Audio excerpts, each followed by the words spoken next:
teacher for 15 years. Now for 12 years I've been an evangelist, and I travel around and speak on creation, evolution, and dinosaurs. And honor to be here in Coeur d'Alene, Idaho. My first time to preach in your city. How many have been to one of my seminars before or have seen one of the tapes before? Oh, quite a few, okay. How many have not? And how many do not understand the question so far? Okay, that's what I thought. Well, great. It's an honor to be here.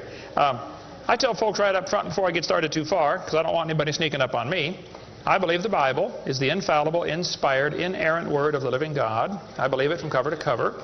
I even believe the cover on mine. It says Kent Hovind. I believe that.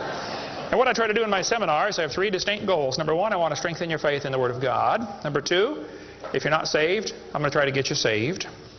I'm after you. I'll tell you right now, I'm after you. Okay. Number 3, if you're saved and you're not doing much for the Lord, then I'm going to try to make you uncomfortable. Everybody ought to find something to do for the Lord, okay? The worst of you could serve as bad examples, if nothing else. But you all find something to do for the Lord. All right, this is not my wife. This is just a picture of her. We live in Pensacola, Florida. I've been there 12 years. We have 3 kids, 1 of each. My kids are, at this time, 21, 22, 23, a year and 2 weeks apart. We call that family planning where I come from. Got the 2 boys married off now, and as soon as I find someone to take over payments on my daughter, I'm going to be home free. So that's the plan. One of my hobbies for many years, I have been collecting science books. I like science. And you can ask any of my kids or ask my wife, when I get bored, which isn't too often around our place, I just read science books. I like science. Taught it for 15 years. Even though I'm not teaching it anymore, I still like to study. It's so many neat things to learn. And there's an awful lot of good science in these books. But folks, there are some lies in our science books. Now, I'm not against science. I'm not against schools. I'm not against teachers. My brother's in his 34th year teaching public school. My mom retired from teaching public school. There's an awful lot of good, godly teachers in the system. But there's some poison in these books. We're going to cover some of that tonight. Richard Dawkins, who hates creationists, said, "It is absolutely safe to say that if you meet someone who claims not to believe in evolution, that person is ignorant, stupid, or insane, or wicked." Well, Richard, let's send you a copy of this tape, because I'm going to show you 100 reasons why evolution is so stupid. We need to define a few terms, okay? According to the dictionary, stupid means lacking normal intelligence, foolish, silly, a stupid idea, dull and boring. I think evolution is stupid. Now, my mama used to get mad at me when I used that word, so it's a little hard for me, but Bill said, "Brother Hovind, I want you to preach on 100 reasons why evolution is stupid." Okay, Bill, well, you asked for it, so here goes, all right? Let's define some other terms now. The word evolution has at least 6 different meanings, and I've done 58 debates now, and if you're going to get into a debate on evolution with anybody, you better first define what you're talking about, because this is a very slippery term, okay? First, we have cosmic evolution. That would be the Big Bang. There is no evidence whatsoever for that. We'll get into that in just a moment. Then we'd have to have chemical evolution. See, the Big Bang supposedly made hydrogen.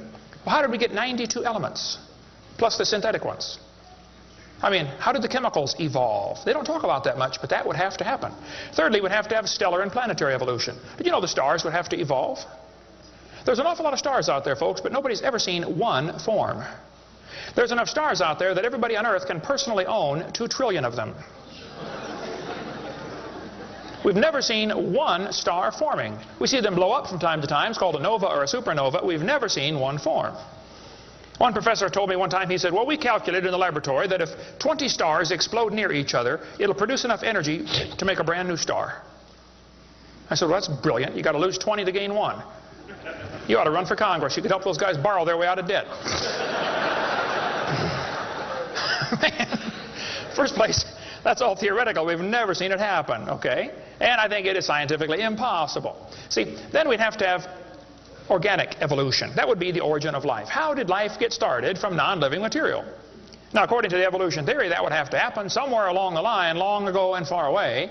Life had to come from non-living material. And yet, we've never seen that happen. There is no evidence that it can happen. We'll talk about that in a minute. Fifthly, we would have macroevolution. That is where an animal changes into a different kind of animal. Nobody's ever seen a dog produce a non-dog. But the evolutionist believes a dog came from a rock. if you go back far enough in time, 4.6 billion years. Finally, we have microevolution. Now, I don't like this word, okay, because it gets people confused. I think we ought to just call it a variation.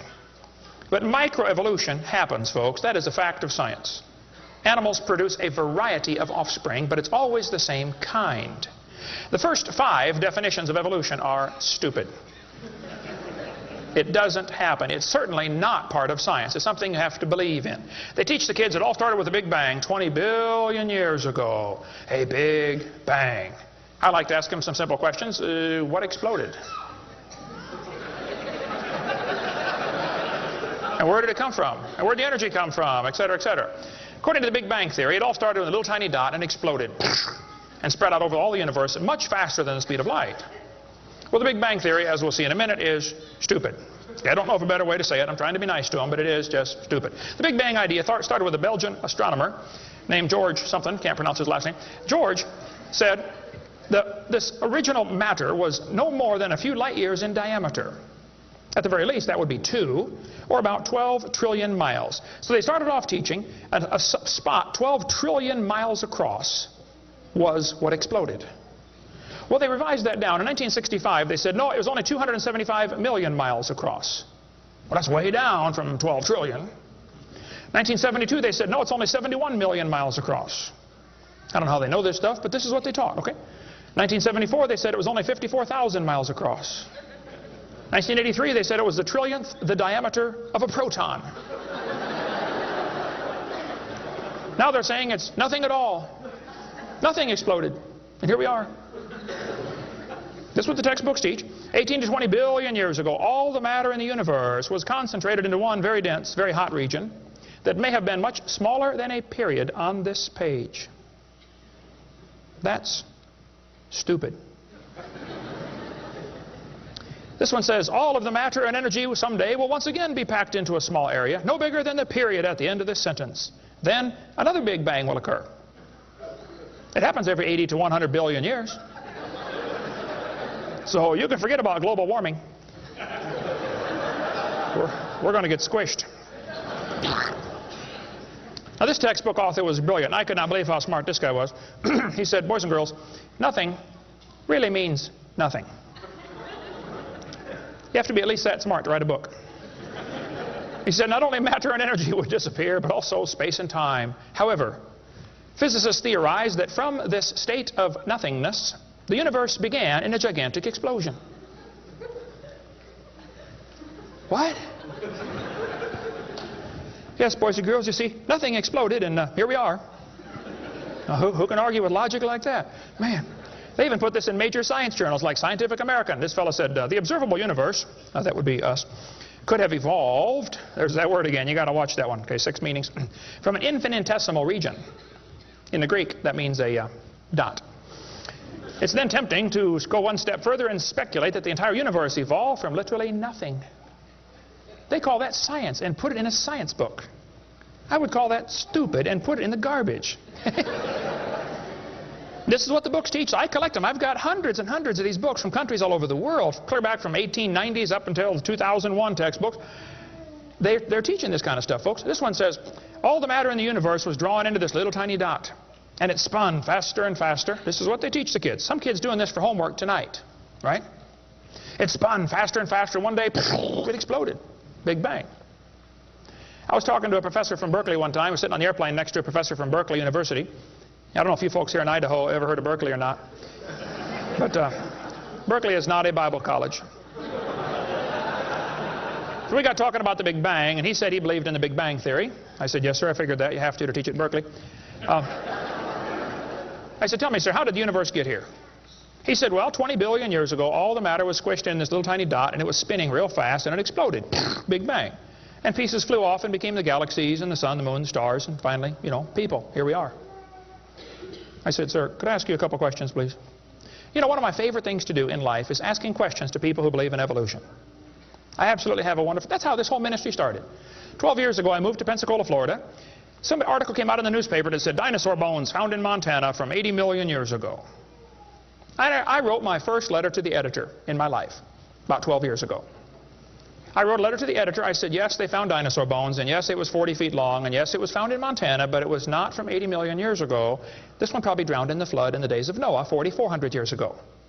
And you would have thought I shot the sacred cow. Actually, I did.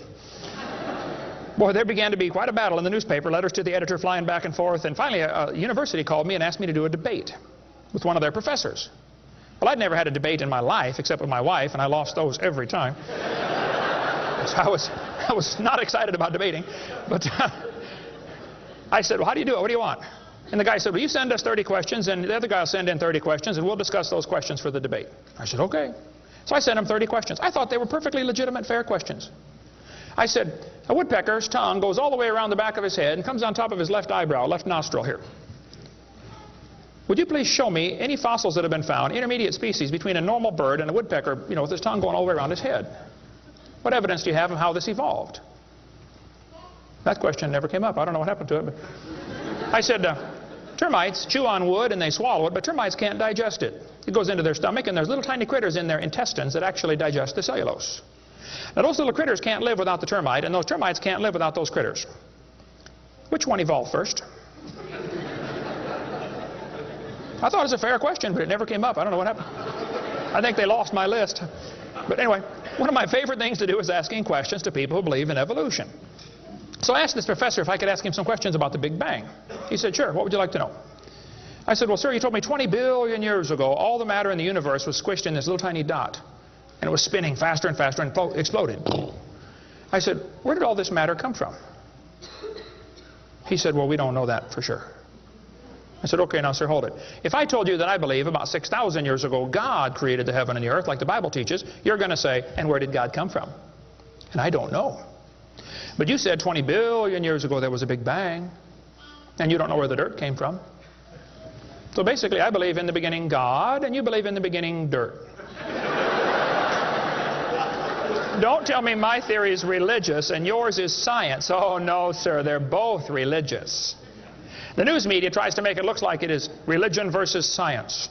I did a debate in El Paso, Texas here recently, and the news media wrote an article. They said, religious and scientific leaders debate evolution.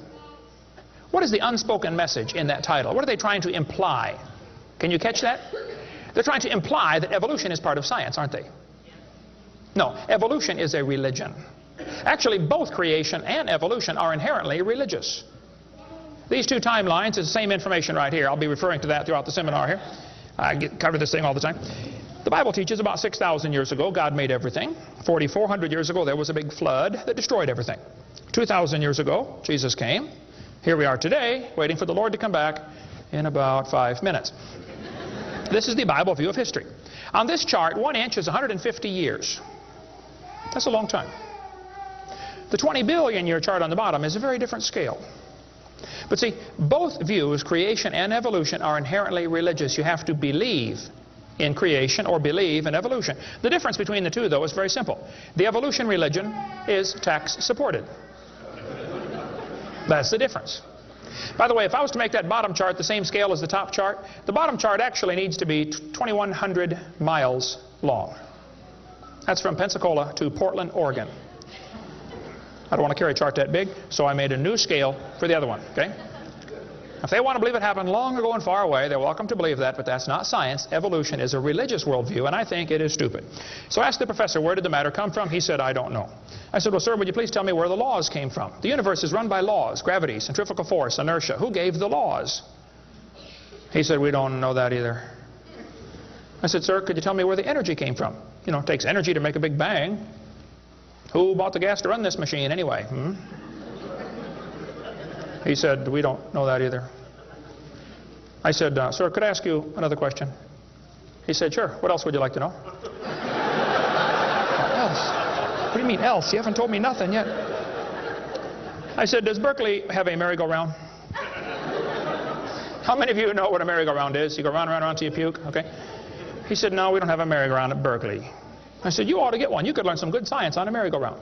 If you put some fourth graders on a merry-go-round, are there any fourth graders in here tonight? Who's in fourth grade? All right, I like fourth graders. I spent the best 5 years of my life in the fourth grade. That's before they diagnosed ADD.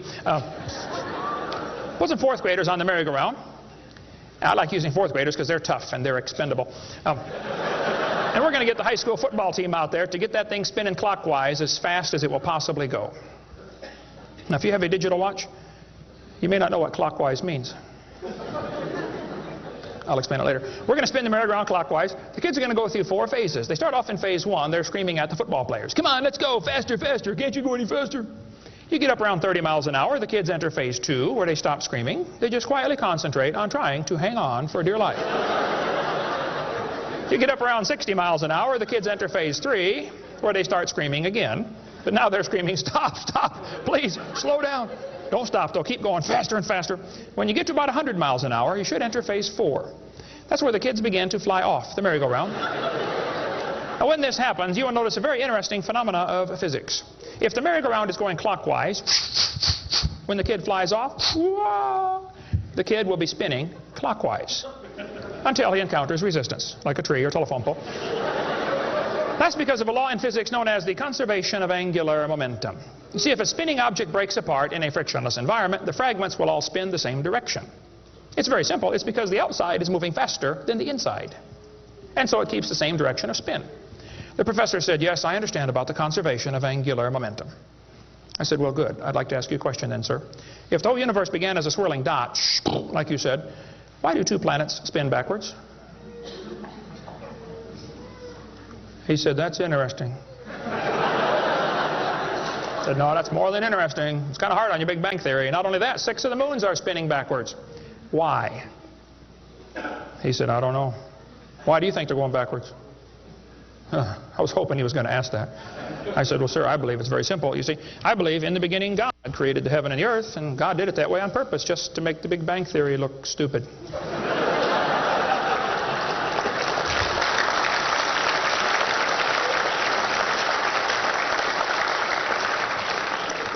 I do believe in the Big Bang, folks. I really do. The Bible teaches the Big Bang. 2 Peter 3:10 says, the heavens shall pass away with a great noise. In the original Greek, that's a Big Bang. So there's going to be a Big Bang. It just didn't happen yet, that's all. So kids, if you go to school and some professor says, do you believe in the Big Bang? You should say, yes, I do, and you better get saved and get ready for it. The Big Bang is coming soon to a city near you. By the way, if the Big Bang Theory were true, the matter would be evenly distributed. But it's not. It's lumpy. They're called galaxies. And in zillions of miles and nothing called voids. And to try to salvage the dumb Big Bang Theory, they've got all these wild theories of why isn't the matter evenly distributed? They'll say, well, maybe there's black holes, or maybe there's antimatter. They got all this stuff. It's all trying to rescue this crazy Big Bang Theory. And it's a dud, folks. It didn't happen. There are zillions of stars out there. I mean, lots and lots of stars. And we haven't even seen them all. If star births, they ought to at least equal star deaths, and they don't. We see a star blow up about every 30 years. It's called a nova or a supernova. Well, then how come there are only 300 dead stars out there that we can see, supernovas? It's only a few thousand years worth, isn't it? There ought to be trillions of them, if evolution were true. This fellow said, I have a little hesitation in saying that a sickly pall now hangs over the Big Bang Theory. Yep. I think it is stupid. Now, if you want to believe it, that's fine. I don't care what anybody believes. That doesn't bother me. But see, the problem is they want to use my tax dollars to teach that to your kids in our schools. And that's where the problem comes in. Okay? If you want to believe in the Big Bang, just enjoy yourself. But keep your religion at home. Okay? Because it is a religion. Then they tell the kids the earth formed from a hot molten mass 4.6 billion years ago. This is part of the theory, and it's in all the textbooks. 4.6 billion years ago, earth cooled down, formed a rocky crust. I think that is stupid, and I'll show you why. Was the earth ever really a hot molten mass 4.6 billion years ago, and it cooled down? This textbook says, as earth formed, the surface was like the moon. There were hot pools of bubbling lava. I don't think so. My Bible says the Spirit of God moved upon the face of the waters. So the earth was not created a hot molten mass. It was created under water, which means it has to be less than 212 degrees Fahrenheit or 100 degrees centigrade, or it wouldn't be water, it would be steam. So the earth was never a hot molten mass according to Scripture. Then when you look in the granite rocks, you find little tiny halos made of polonium. Now these polonium halos are absolutely amazing. Robert Gentry, a friend of mine from Knoxville, Tennessee area, he has been studying radiopolonium halos for a long time. I met him back in the year 2000 and went down to his laboratory, and I got to see some of the halos through the microscope. These little polonium halos are interesting because they have a half-life of less than a few minutes. If the rock was hot when the polonium, radioactive polonium, decayed and sent out the little particles and made the halo, it would melt away. Like at 4th of July, they shoot fireworks up. Makes a circle. Does the circle stay there? No, it all falls down, right? There are probably none up there now from the last 4th of July, are there? You'd have to freeze the whole atmosphere to keep that sphere in place. This polonium would have to be decaying in a rock that is already solid. So the Earth was never a hot molten mass. Get Robert Gentry's book if you want a lot more on that. But all over, the granites all over the world contain these polonium halos. So it is stupid to say the Earth was a hot molten mass. We have scientific evidence it was not. Here they tell the kids, though, the Earth was hot with large pools of bubbling lava, and that is just stupid. It can't possibly be true. Then they tell them life got started about 3 billion years ago. See, according to the theory, 20 billion years ago there was a big bang. 4.6 billion years ago the Earth cooled down, formed a hard rocky crust, and it rained on the rocks for millions of years and turned them into soup. And the soup came alive about 3 billion years ago. This is what the books teach. This fellow says, both the origin of life and the origin of major groups of animals remains unknown. How did life get started anyway? Well, this textbook tells the kids, oceans formed as it rained on the rocks for millions of years. Yes, boys and girls, millions of years of torrential rains created great oceans. And swirling in the waters of the oceans is a bubbling broth of complex chemicals. Progress from a complex chemical soup to a living organism is very slow. Well, I guess it is. It's totally stopped. Doesn't even happen. That's how slow it is. This one says the first self-replicating systems must have emerged in this organic soup. Was your great-great-great-great-great-great-great-great-great-great-great-grandpa soup? I think that's stupid, okay? Now, if they want to believe it, that's fine. I don't care what they believe, but don't call it science. What happened back in the 1950s, a guy named Miller and Urey wanted to know how the Earth and solar system had come to be. So they tell the kids he took a mixture of Earth's primitive atmosphere. We'll talk about that in a minute. He never proved how life originated, but he did add evidence to the theory that life could have started by itself. Oh, is that true? Now, did he really do that? Well, let's just study the facts here. This textbook tells the kids many important events occurred during the Archean era, the most important of which was the evolution of life. Progress from complex molecules to even simplest living organism was a very long process. Long ago and far away. Fairy tale kids coming up. First living cells emerged 4 billion to 3.8 billion years ago. I like that word, emerged. They use it all the time. Like that explains how it happened, you know. It just emerged. There is no record of the event, they tell the kids. Look, kid, we know what happened and you're going to be tested on this, but there's no proof. Oh, okay. It's not science. First living self-replicating systems must have emerged in this soup. I don't think so. Here's what students are taught in school. This picture of the different glass tubes and flasks and pipes going around, they tell them this is how they made life in the laboratory. He said he studied the chemical reactions of gases that existed in Earth's primitive atmosphere. Ooh, now this is important, okay? Notice up in the upper right-hand corner, he had methane, ammonia, water vapor, and hydrogen, no oxygen. He circulated these gases through these tubes through a spark, supposed to represent lightning. And sure enough, it produced a red goo at the bottom of the flask and had some amino acids in it. They didn't come close to getting life, though. Miller excluded oxygen in a reducing atmosphere because life could not evolve with oxygen. Anything that got together would oxidize. Cut a banana open, lay it on the table, it'll turn brown, it'll oxidize. Okay, so will an apple, so will anything alive. It'll oxidize. So that's why he didn't have any oxygen in the experiment. One of his gases was ammonia. Well, this creates a real serious problem because ammonia is destroyed by UV light. And UV light must be blocked by ozone, which is made from oxygen.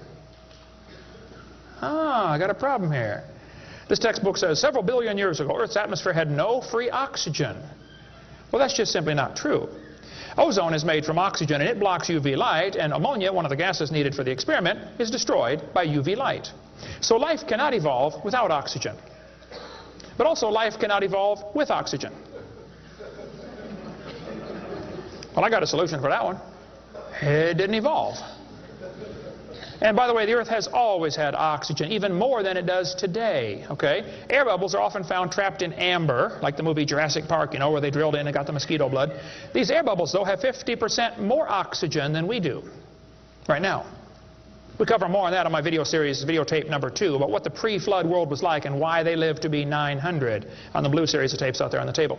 But this textbook says the mixture at the bottom of the flask was rich in amino acids. Oh, come on. That is stupid. It was not rich in amino acids. Let's tell the kids what they really found, okay? He filtered out the product.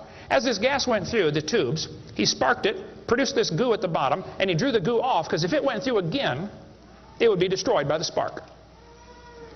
Now, in real life, you're not going to get a section of the ocean protected. They say this just happened by chance in the ocean. You can't filter out the product then. Secondly, what he made was 85% tar, 13% carboxylic acid, 2% amino acids. So 98% of his mixture was poisonous to life. I would not call that a success. And there are 20 different amino acids, sort of like 26 letters in the alphabet. There are 20 amino acids. Those amino acids go together to make proteins, like letters go together to make sentences. Mostly he made just 2 of these amino acids. And they bond with the tar and the acid very quickly, more readily than with each other. It was a failure as an experiment. Amino acids are like letters of the alphabet, sort of like building blocks. You have to have a bunch of amino acids to make a protein. Then you have to have a bunch of proteins to make a cell. And you got to have a bunch of cells to make an organism. And one cell is more complex than a space shuttle. And all he got was a couple of the amino acids. That's like me dropping toothpicks, and I happen to make a few letters of the alphabet. That's possible, isn't it? Toothpicks could fall in the shape of a T, or an H, or an I, or an E. That's possible. But if I'm able to drop toothpicks and produce a few letters of the alphabet, should I therefore conclude that nobody wrote Webster's dictionary? The difference between making a letter with toothpicks and making Webster's dictionary is about like making an amino acid and making a living cell. He didn't come close to making life. He made the equivalent of a few letters, and he actually needed to make huge books. And half of his letters were backwards, left-handed. This creates a real problem since the simplest proteins, the smallest proteins, have 70 to 100 amino acids, all of them left-handed. This really compounds his problem. RNA and DNA are all right-handed molecules. And they are unbelievably complex. And hundreds of these amino acids must combine to make a protein. And this has to be in a precise order. And they unbond in water much faster than they bond. And last time I checked, the oceans are completely full of water. So Brownian motion is going to drive them away from each other, not together. It just isn't going to work. He did not make life in the laboratory. But they tell the kids, he showed how life could have started by itself. Oh, that is just a stupid, okay? That's a lie. He did not show anything of the kind. And every experiment since then has made the problem worse. They're finding more and more things that just couldn't happen. Don't call that science. But they tell the kids, you know, 3 billion years ago, life appeared on Earth. Asked me to speak at this college in Boston one time. This preacher called all the colleges and universities around Boston and said, would you like to have Kent Hovind come speak at your college? Finally, one professor said, yes, he can come speak at our school if our professors can ask him any questions they want, because we want to show our students how dumb these creationists really are. So the preacher called me and said, Brother Hovind, would you like to speak at this college and let them make fun of you for a couple hours? I said I would be honored. So I showed up. There were 6 professors and all their students. You know, I felt like Daniel in the lion's den. I got my charts out and I said, now folks, I believe the Bible. Nobody cheered. I said, I believe about 6,000 years ago God made everything. The world's not millions of years old. 4.6 billion years ago, there was a big flood. I'm sorry, 4,400 years ago, there was a big flood. Not 4.6. And 2,000 years ago, Jesus came, and I gave them the basic Bible story, okay? Then I told them what they believe. Because most of them don't know what they believe. You have to tell them.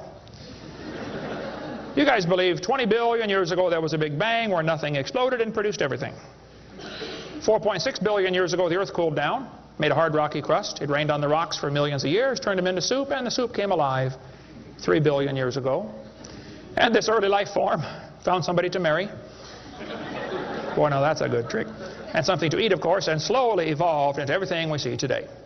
One professor was getting kind of upset about this time. I seem to do that to them. He said, Mr. Hovind, there are hundreds of varieties of dogs in the world. I said, yes, sir, you're right about that. He said, "You mean to tell me that you believe all these dogs came from 2 dogs off of Noah's Ark? You expect me to believe that?" Ha, ha, ha. I said, "Sir, would you look at what you're teaching your students? You're teaching your students that all the dogs in the world came from a rock."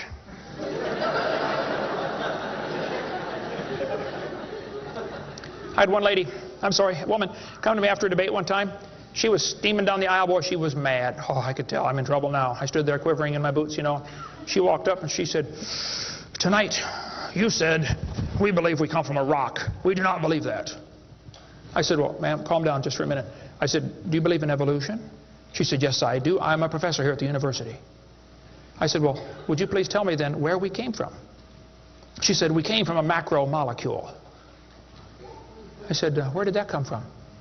She said, "From the oceans, from the prebiotic soup." I said, "Where did that come from?" She said, "Well, it rained on the rocks for millions of years." And you could see it was slowly dawning on her.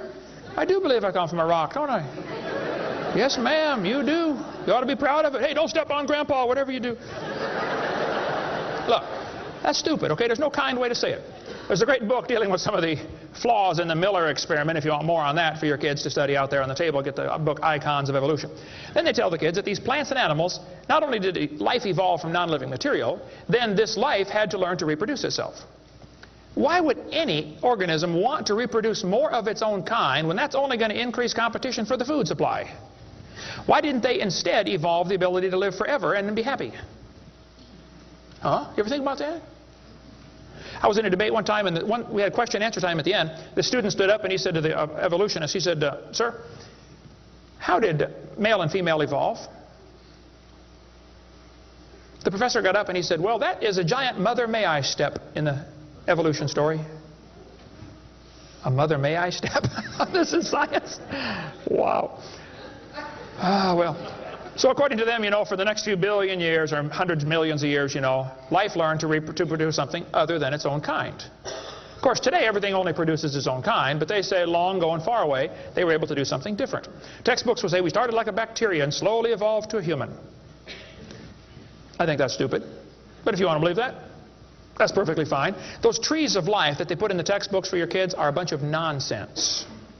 And even evolutionists will admit that. Stephen Jay Gould, the Marxist professor at Harvard University, he says that evolutionary trees that adorn our textbooks are not the evidence of fossils. It's only inference. We infer, we imply, we hope it happened this way.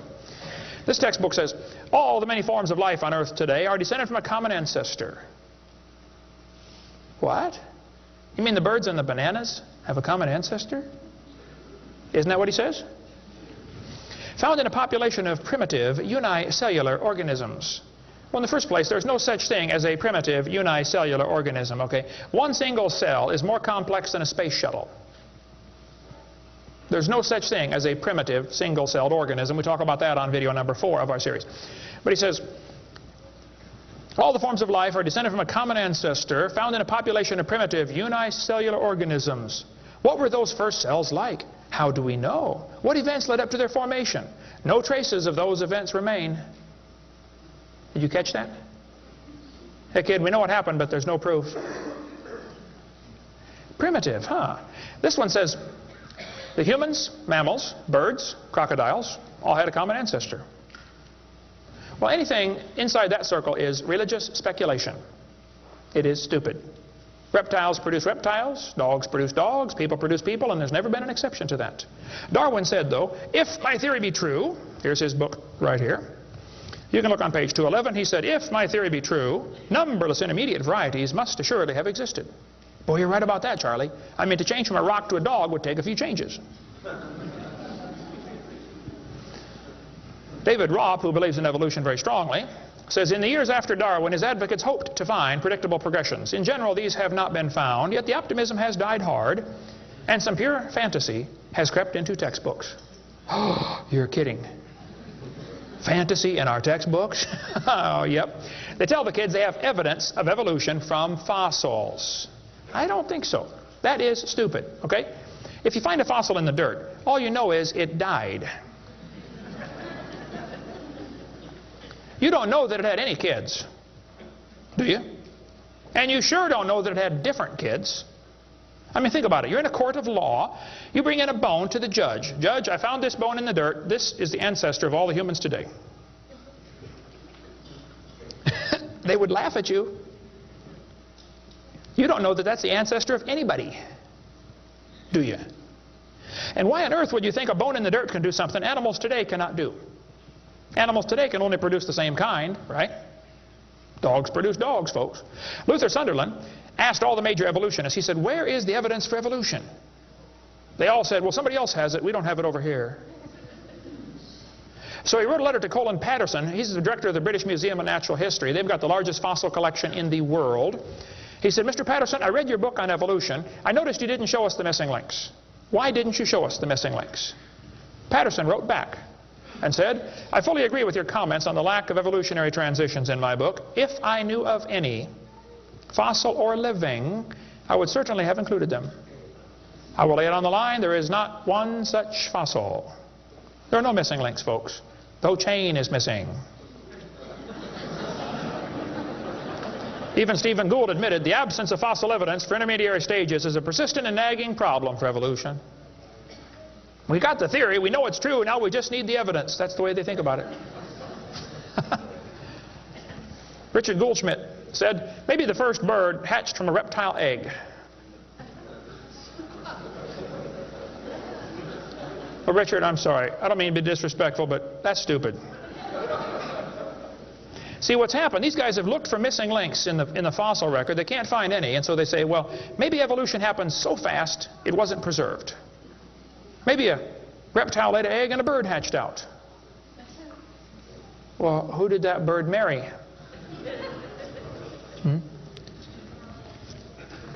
There's only about a zillion differences between a reptile and a bird. We'll get into that later sometime if we get time. But if they want to believe that, that's perfectly fine. Here's what happened. Charlie Darwin graduated from Bible college to be a preacher in the Anglican Church in 1830. He couldn't get a job, so his dad pulled a few strings and got him a job on board HMS Beagle. He's going to sail around the world and collect bugs. And while he's sailing around, he stopped off at these islands right there called the Galapagos Islands. There on those islands, Charlie noticed there were 14 different varieties of finches. Charlie studied the birds very carefully and said, you know what, I think all these birds had a common ancestor. I bet you're right, Charlie. It was a bird. And then Charlie said in his book on page 170, he said, it is a truly wonderful fact that all animals and all plants throughout all time and space should be related to each other. Now, hold on a minute. You see 14 kinds of birds, and you conclude that birds and bananas are related. That's stupid. You should conclude that those 14 kinds of birds had a common ancestor, but that's as far as it ever goes, folks, okay? I don't know of a kind way to say it, Charlie, but that's stupid. Okay, we don't ever see a bird produce a non-bird. See, dogs produce dogs, and you might get quite a variety of dogs. Roses produce roses. That is called microevolution. Now, that is a fact, folks. It happens. It is observable. It is scientific. I don't think we ought to use that word, microevolution. We should just call it a variation. But they use it, so, just so I qualify that, it's a lousy term. It gives what's called a free rider effect to the rest of the 5 religious ideas of evolution. You might get a big dog or a little dog, but you're always going to get a dog when you crossbreed your dogs. And I would go so far as to say probably the dog, the wolf, and the coyote had a common ancestor. This Irish textbook shows different dogs, and it calls it divergent evolution. Oh, come on. Giving it a fancy name doesn't change a thing. It is still a dog. And a 3-year-old can tell you. Anybody in here 5 years old? Who's 5 years old? 5 years old. What's your name? Misty. Here we have a dog, a wolf, a coyote, and a banana. Which one is not like the others? Dog, wolf, coyote, and banana. Banana. All right, let's give Misty a hand. Very good. The other ones. Some of these college professors can't tell. Look, there's a variety of dogs, folks, and they probably had a common ancestor. It was a dog. Okay? It's just a dog. See, variations happen within the dog kind. You get a big dog or a little dog, but there are limits to these variations. Haven't the farmers been trying to breed for bigger pigs for a long time? They try to get the biggest pig they can, don't they? Do you think they'll ever get a pig as big as Texas? I bet there's a limit in there somewhere, isn't there? Roaches become resistant to pesticides after a while. Do you think they'll ever become resistant to a sledgehammer? I bet there's a limit. Yeah, okay. They still produce the same kind of plant or animal. That's not evolution. That's just a variation of the same kind, okay? And the information for that variety was already present in the gene pool. No new information is ever added. The dogs or the pigs don't learn to fly or become pink. Okay, there's no new information added, just scrambled information. And the gene pool of the new variety is now more limited than before. Somebody spent years crossbreeding dogs to develop a Chihuahua. All that work to make a dog that is 100% useless.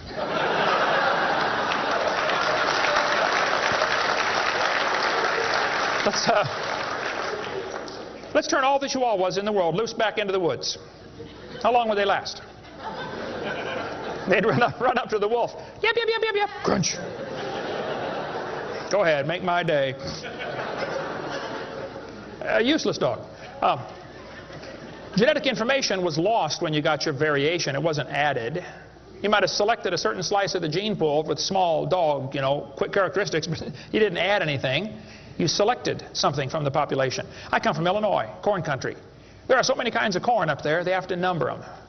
You'll be driving down the highway. You'll see BX65. Don't mix it up with XL29. Something will blow up. But I'll tell you what, folks, you can crossbreed your corn from now to the cows come home, and you always get corn. You will never get a hamster or a tomato or a whale to grow on that corn stalk, okay? It won't happen. There's a variety of cows, and they probably had a common ancestor. It was a cow. Variety of horses, no question. Probably the zebra and the horse had a common ancestor. But the kids are going to be taught in school tomorrow in your town that the horse used to have 4 toes. Well, there's some things they don't tell the kids about this Eohippus to Equus series, which has been proven wrong 50 years ago, but still is in your textbooks right here in this town. They don't tell them the original so-called horse is the size of a fox. It was a meat eater and had 18 pairs of ribs. The next one had 15 pairs of ribs. A couple of trips through the buzzsaw did that. And then it miraculously grew back 19 pairs of ribs as it evolved, and then back to 18. They also don't tell them the whole thing's been proven wrong a long time ago. Like this guy says in the biology textbook, other examples like the gradual evolution of the horse have not held up under close examination. That's a polite way of saying it's proven wrong, okay? This G.G. Simpson back in 1950 said the example of the horse family has been unintentionally falsified. They knew 50 years ago this was false. Why did they keep that in your textbooks? This whole thing was made up by Othniel C. Marsh in 1874. He picked animals from all over the world and put them in order the way he thought it might have happened. They were never found in that order. Modern horses are found in the same layers as the so-called ancient Equus or Eohippus horse. They're found in the same layer. So it can't be the ancestor, that's for sure. The ancient horse is nothing but a Hyracotherium, which is still alive today. By the way, the ribs, the toes, the teeth are very different in these animals. In South America, the fossils go exactly backwards. Instead of 3-toed to 1-toed, it goes 1-toed to 3-toed in the fossil order. They won't talk about that much, but you check it out. That's a fact, folks. They're never found in the order presented in the textbooks. 3-toed and 1-toed gray side by side. Plenty of information on the internet about that. Tulsa Zoo finally took out their display because so many folks complain, why do you have this horse evolution display in the zoo? It's been proven wrong 50 years ago. Take it out. And you folks ought to get together with your school board and say, look, on page whatever it is, 952 of our textbook, it says the horse evolved from a 4-toed ancestor. Let's cut this page out. If you had a page in your textbook teaching the kids the earth was flat, would it be okay to demand that that page be removed? You don't have to buy a whole new book. Just cut the page out. It won't cost the school anything. How many of you would volunteer to help cut the pages out and bring your own scissors? See? It won't cost them a dime. And you send me your book and I'll show you which pages need to be taken out. I've read hundreds of them. I can find them like that. Free of charge. I'll donate my time. Peabody Museum still has the horse evolution on display. As I stood, I've been there many times. It makes my blood boil every time I walk in that place. I'm standing there looking at this lie proven wrong 50 years ago while hundreds of kids come through in school groups. The kids are never told, well, this has been proven wrong, boys and girls. They asked the folks at the Tulsa Zoo before they took the display down, they said, why don't you take this display down? The zoo director said, we don't have the funding to remove it. I've got all the letters back and forth on that. Man, Folks, there's quite a variety of horses today, okay? There's big horses and little horses. I was in Baton Rouge, Louisiana a few months ago. Got to see where they raise the 30-inch tall horses. I mean, my dog's bigger than that. What do you do with a 30-inch horse? Look at it, I guess is about it. And they sell them for $10,000. Sucker born every minute, I guess. But one lady wrote me a letter and said, Mr. Hovind, we crossbreed zebras, ponies, horses, and mules. Not mules, the jackass, and we raise zonkies, zorses, zionis. They cross every which way. Well, that's probably because they're the original same kind. No problem there. You want to see all the fatal flaws in the horse evolution story, get the book out there, Icons of Evolution. So then they're going to tell the kids, well, we have evidence for this theory. We think that one animal changed to another, and we can show evidence because many animals have similar forelimb structure. This is called the argument from homology. Well, what do they tell the kids? They'll say, boys and girls, you have two bones in your wrist, radius and ulna. And boys and girls, look at the whale's flipper carefully. Did you know the whale has two bones in his flipper, and they're called the radius and the ulna? Same as ours. Wow. Who named them, teacher? The whale? Think about it. But this is one of the evidences for evolution. They're going to say, boys and girls, comparative anatomy provides further evidence of evolution. The commonalities suggest that these and other vertebrate animals are all related. They probably evolved from a common ancestor. Well, duh. That's stupid, okay? Maybe they all had the same designer. Doesn't prove a common ancestor. By the way, the bones develop from different genes in these different organisms. They are not homologous organisms like they want you to believe. Similar design might prove the same engineer made the design. A lot of bridges in the world are kind of similar to each other. You can go compare, different suspension bridges around the world, Golden Gate Bridge and other bridges, and there's a lot of similarities. That doesn't prove one is the father of the other, or that a tornado put them up. No, it's a design that works good, okay? I discovered that the Pontiac lug nuts from a Pontiac will fit on a Chevy. They will. That proves they both evolved from a Honda 14 million years ago. No, the same engineers are designing these cars. Then they tell the kids about the geologic column. How many have ever heard that the different layers of the earth are different ages? They show the kids Grand Canyon. Yes, boys and girls, this one says, over millions of years, the Colorado River has carved the Grand Canyon from solid rock. I'm sorry, but that is stupid, okay? I'll explain why. Kids, you need to learn this. This is a very simple thing to learn, and you'll go through life much further than many of these professors go. Make yourself 3 columns. Facts are in the middle. It's a fact Grand Canyon exists. The evolutionist has an interpretation of that fact, and the creationist has an interpretation of the fact. Now, it's not part of the fact, it's an interpretation of the fact. The evolutionist says the canyon formed slowly by a little bit of water and lots of time. The creationist says, oh no, we think it formed quickly by lots of water and a little bit of time. It's a fact the earth has sedimentary layers. That's not a question. How did they get there? Well, the evolutionist says these layers formed slowly over millions of years. The creationist says, no, these layers are all from the flood in the days of Noah. Now, it seems like the professors are always trying to erase the line between their interpretation and the fact and make their interpretation part of the fact column, and it's not. And I think I can demonstrate Grand Canyon was not formed by the Colorado River. I was in a debate recently, and this professor said, Dr. Hovind, you're so stupid. Obviously, it took millions of years to form the Grand Canyon. I said, well, sir, I've seen Grand Canyon many times. I taught earth science for 15 years. I've studied it intensively. Just flew over it last week, as a matter of fact, twice. Got a perfect view of it going out to California and back, flying from wherever I was, Florida. That's where I live. This textbook says, the Colorado River has cut through layer upon layer of rock over millions of years. Well, if you built a dam across Grand Canyon, it would take a lot of dirt or concrete, but if you could, okay, it'd be a huge dam. A giant lake would back up behind that dam, covering several states. That purple area is all drained right through the Grand Canyon drainage basin. This snow line tells a very interesting story. In between these 2 red lines is snow. This is a picture from a satellite showing about 150 or 200 miles of the canyon area. Real wide shot. The river enters the canyon at the far right. The river is 2,800 feet above sea level. As it goes down through the canyon, the ground is rising up. It's called the Kaibab uplift, okay? The uplift is 7,000 or 8,000 feet above sea level. Interesting. The river flows downhill. All rivers flow downhill. So as the river enters the canyon and flows downhill from there, when it gets to the 1,800-foot elevation mark, the top of the canyon is 7,000 or 8,000 feet above sea level, so it's over a 1-mile drop. Very impressive. Hole in the ground. But some points to ponder. I said to the professor, I said, "Sir, did you know the top is higher than the bottom?" He said, "Yeah." I said, "Did you know the river only runs through the bottom?" He said, "Yeah." I said, "Sir, the top is higher than where the river enters the canyon by 4,000 feet. Rivers don't flow uphill. There's no delta. Where's all the mud that washed out? There's no way that river made that canyon. Grand Canyon is a breached dam, a spillway that washed out. There was a lake probably for some length of time after the flood. It got too full and all that water went roaring through there. Probably carved that canyon out in a couple of weeks.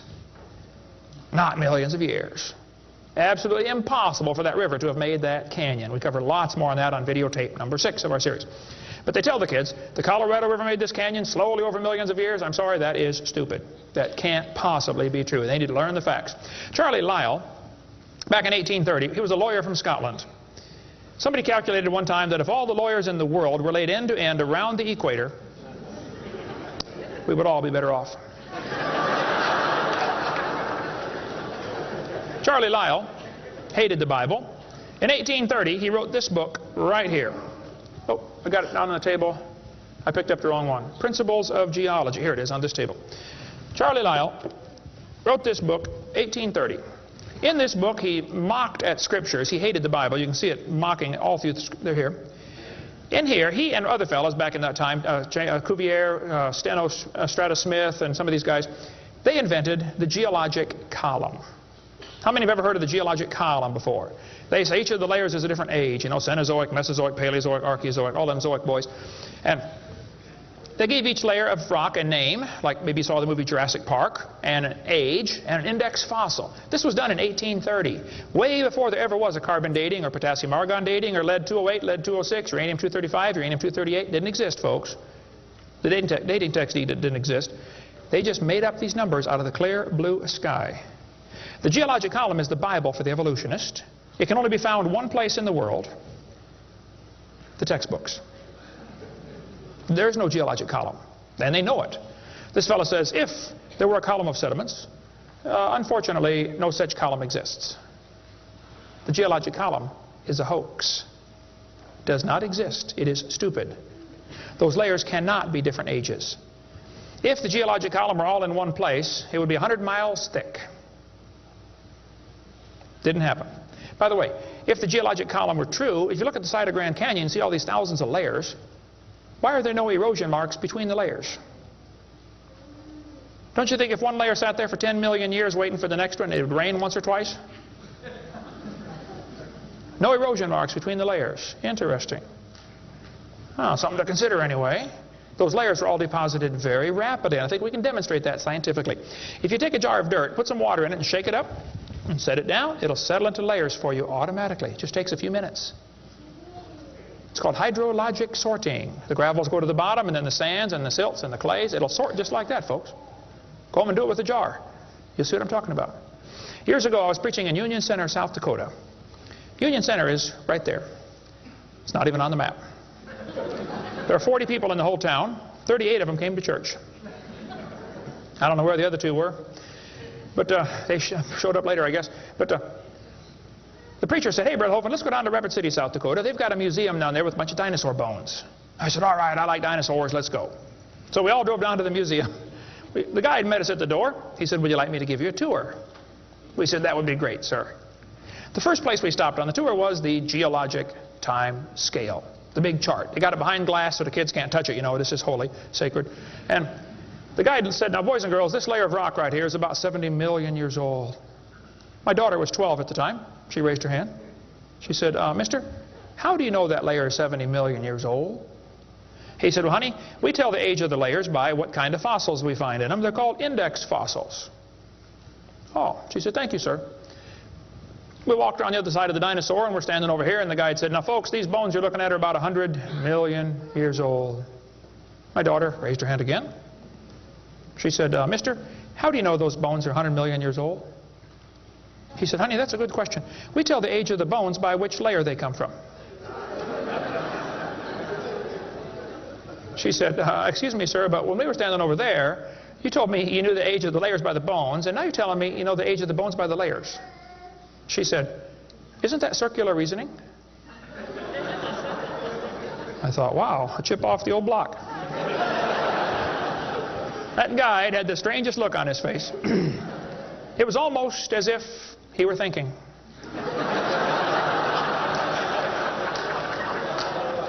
He looked at my daughter. He looked at me. I wasn't about to help him. I thought, wow, this is going to be good. I got to hear this. He looked back at my daughter. He said, you know, you're right. That is circular reasoning. I never thought of that before. Folks, geologic column is a joke. It doesn't exist. It's all based on circular reasoning. We can demonstrate that clearly. Get our video number 4 if you want more information on how it's all based on circular reasoning. I'll just give you a couple of quotes here. This guy says, the rocks do date the fossils, but the fossils date the rocks more accurately.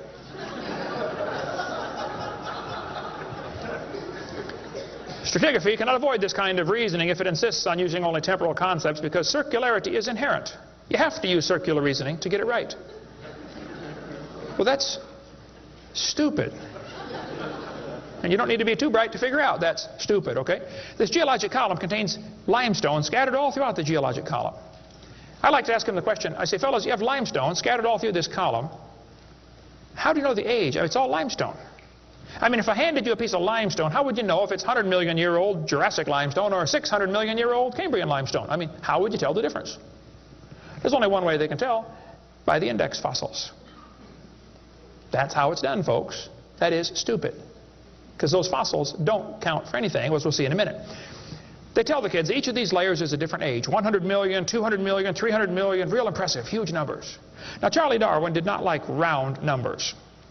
He wanted to be more precise. He said the Wealdian deposits are 306,662,400 years old. Now, okay, Charlie, I think that's stupid. Those layers are not different ages, folks. All over the world we find petrified trees standing up, running through multiple rock layers. Now, if you get a petrified tree standing up, running through different rock layers, I don't think it's smart to say those layers are vastly different ages. Petrified trees in the vertical position, they find them all over the world. Okay, here's one from Alabama. Come out of a seam of coal, through 20 feet of rock, into another seam of coal. They found about 3 dozen of them, I think, in that one little coal mine, one little area, while they're digging the coal out. Petrified trees standing up. Cookeville, Tennessee, they found a bunch of them. This one's 30 feet tall, standing up. Joggins, Nova Scotia is famous for their petrified trees standing up in the vertical position. All over the area there, folks. Those trees did not get slowly covered by the sediments over millions of years. They would rot and fall down. Sometimes the petrified trees are upside down, running through many rock layers. Scientists estimate at the bottom of Spirit Lake in Mount St. Helens there are now 20,000 trees that were blown out by the volcano. Thousands of them are standing up in the bottom of the lake, already buried 15 feet deep in mud. None of them grew there. Those trees are going to petrify. Only takes a few years to petrify a piece of wood. In the laboratory, it can be done in 24 hours. We cover lots more on how fast things can petrify in videotape number 6 of our series. But they dug up a guy, they buried this doctor in Tennessee. 14 years later, his wife died. When they went to dig the grave, water soaked into her grave. And they said, oh, we can't bury Grandma there. So they dug a hole on the other side. Water soaked in. So they dug a hole and buried Grandma somewhere else. And then the kids got worried about Grandpa, and so they went and dug up his grave. The arms had rotted off, but the rest of the body had petrified in 14 years, turned to stone from water running through the coffin. I got tons of material on how fast things can petrify. Those layers are not different ages. They all formed in one big flood in the days of Noah. To tell the kids the layers are different ages is stupid. That just simply is not true. So what about carbon dating and potassium argon dating and rubidium strontium dating and lead 208, lead 206, uranium 235, uranium 238? Well, we'll cover that after a quick break here. Show you some ways that this is just stupid, okay? That's not a way to tell the age of anything. We're going to give you some more evidence that evolution is stupid. Now, if you want to believe in it, that's perfectly fine. I don't care what you believe in. But the devil is laughing at you for believing in that. He has you fooled, and he is laughing at you. Okay? If you want to believe you came from a rock, well, you just enjoy yourself. But that's not science. God made this world. God loves you. God has a plan for your life. And if you don't want it, well, that's your business. But God loves you, and He wants you to come to heaven. And if you'd like to find out how to go to heaven, come see me. I'll be glad to show you. I'm going. It's not because I'm good. If I get what I deserve, I'm in serious trouble. But I've been forgiven by the blood of Jesus Christ. You can have the same thing. After the break, we'll show you some more things that make evolution stupid. Coming up next. Thank you.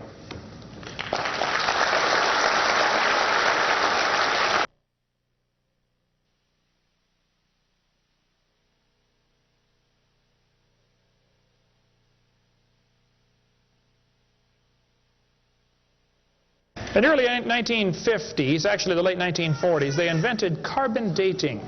We're going to explain a little bit about radiometric dating and how it's supposed to work, and then show you that it does not work, okay? The Earth's atmosphere is about 100 miles thick, and we're also protected by a magnetic field. Radiation from the sun and from the stars, mostly from the sun, goes right through that magnetic field, some of it does, and hits the atmosphere and produces carbon-14. Carbon-14 is radioactive. Normally, carbon is atomic number 6, which gives it atomic weight of 12. But this nitrogen, which is right next door to carbon, gets struck by radiation and it turns it into carbon-14. Now, carbon-14 is unstable. It is radioactive. It's always breaking apart. And you can hear it like with a Geiger counter, you know, click, click, click, click, just like uranium, because it's decaying. They've discovered it decays at a fairly consistent rate. About half of it will decay every 5,730 years. Which means if I gave you a pile of carbon-14, 5,730 years later, half of it would turn back to nitrogen. The rest would still be carbon-14. Theoretically, it's a random event, but it could, that's probably how long it would take. During photosynthesis, plants are breathing in carbon dioxide, and this radioactive carbon is mixed in with the regular carbon. The plant doesn't seem to know or care if it's getting radioactive carbon or regular carbon. It just takes it right in. Animals eat the plants and make it part of their body. Probably during your lifetime, you have either eaten plants or you've eaten animals that have eaten plants. How many have done that before? Okay. So, you probably have radioactive carbon-14 in you. Now, theoretically, what you have in you should match whatever's in the atmosphere, about the same percentage. Because the plants are always breathing this stuff in, and the animals are always eating the plants, and we're always eating the plants and the animals, so it should pretty much stay in balance. It is assumed the ratio of radioactive carbon-14 to normal C12 in the atmosphere would be the same found in living plants and animals. That is an assumption, but it's a reasonable assumption. The atmosphere today is 0.0000765%. Not much. That's how much carbon-14 it has in it. When the plant or animal dies, it stops eating or breathing. How many knew that already? Okay. So whatever it had in it begins to decay. Since half of it will leave in 5,730 years, all you got to do is check to see how much C14 is in it, how much C14 is in the atmosphere, and if it's only got half as much, it's been dead for 5,730 years. Sounds great, but it doesn't work. In theory, it never goes to 0, but it goes from a half to a fourth to an eighth to a 16th to a 32nd to not much. Okay? After 4 or 5 half-lives, you can't measure it. So if anybody ever tells you, we know the Earth is millions of years old because of carbon dating, you can rest assured they don't have a clue what they're talking about. Because if it worked, it would only work for 30 or 40 or 50,000 years maximum. They compare the amount of C14 in the object being dated with the amount currently in the atmosphere and estimate how long the object has been dead. It sounds good, but there are some assumptions that mess everything up. Okay? Assumption number 1, has the amount of C14 in the atmosphere always been the same? Has it reached equilibrium? This is an interesting problem. If I told you to fill a barrel with water, but I drilled holes on the other side of the barrel, while you're filling it, it's leaking out. At some point, it's going to be leaking at the same speed you're filling, and that point is called equilibrium. You will never fill the barrel past that point unless you plug the holes or fill faster. See, it's filling and leaking at the same time, sort of like your checkbook. You know, you put it in and it leaks out, okay? Hopefully you want to at least be at equilibrium, okay? If less than that, you're going to be in trouble eventually. See, if your outgo exceeds your income, your upkeep will be your downfall every time. Well, they say if you took a brand new planet Earth and stuck it out in the solar system, the sun would start producing carbon-14.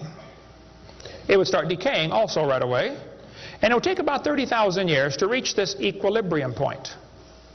Well, Willard Libby and others who invented carbon-14, University of Chicago in 1947 to 53, he got a Nobel Prize for it in there somewhere. He said, well, it would take 30,000 years to reach equilibrium. He said, well, we know the Earth is millions of years old. Mistake number one. So we can ignore the equilibrium problem. Mistake number two. The Earth's atmosphere has still not reached equilibrium. There's more C14 now than there was 10 years ago, which proves the Earth is less than 30,000 years old, which I could have told them just from reading my Bible. See, if an animal is still alive, be it plant or animal, okay, it should have about 16 clicks per minute on your Geiger counter per gram if it's 0 years old. Actually, 0 years dead.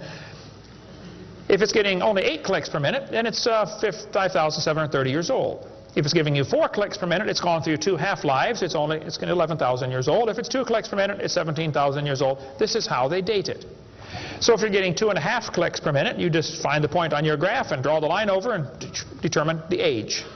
Sounds real simple, but it doesn't work. If we had walked into a room and found a candle burning on the table, and I asked you the question, when was it lit? You say, I don't know, Mr. Hovind, it's burning when I got here. Okay, well then let's do some empirical science. Empirical science is things we can test and measure and observe and test. Not theoretical, I mean empirical. We can measure it and weigh it. Let's measure the height of the candle. Suppose the candle is 7 inches tall. Who can tell me when it was lit? Okay, nobody. Let's do some more empirical science. Let's measure the rate of burn. Suppose we determine it's burning an inch an hour. When was it lit?